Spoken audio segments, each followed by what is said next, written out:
Shalom Uvracha, dans les cours assez limités dans le temps que nous avons et qui sont en réalité plus accessibles à tous, nous allons aujourd'hui traiter de la notion de joie. En hébreu, la simcha. Incroyable, mais les termes du mot simcha, ce sont les mêmes termes que le mot Mashiach. Incroyable, mais vrai. Ça veut dire que quoi? Ça veut dire tout simplement que la simcha, que la joie de l'être, mais c'est elle qui peut le sortir de n'importe quelle situation d'exil. Je ne parle pas seulement d'une situation où le peuple d'Israël est exilé. Certes, celui-là aussi. Mais tout simplement dans une situation où l'homme, dans sa nature, est enfermé dans un environnement d'angoisse, d'incertitude, de peine, de dépression, chas v'shalom. Eh bien, la simcha va faire le travail pour le sortir de ce degré. Alors comment atteindre cette simcha? Les sages nous disent qu'il faut tout faire pour arriver à la simcha.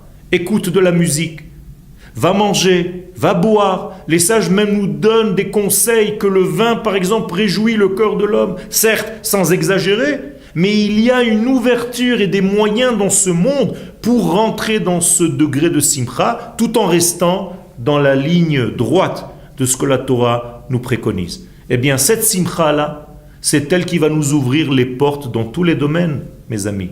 Parce que quelqu'un qui n'est pas dans la simcha, c'est quelqu'un qui n'attire pas les autres. Et quelqu'un qui n'attire pas les autres finit par être seul. Et celui qui est seul n'est pas dans une vie communautaire ou dans une société. Et l'homme est un animal social. Donc il est en train lui-même de s'enfermer dans une mort.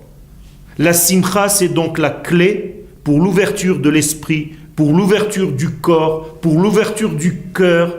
Et la Torah elle-même nous dit que lorsque la prophétie arrivait chez un prophète, elle devait passer automatiquement par son degré de simcha. Et si l'homme n'avait pas cette simcha, il ne pouvait pas prophétiser.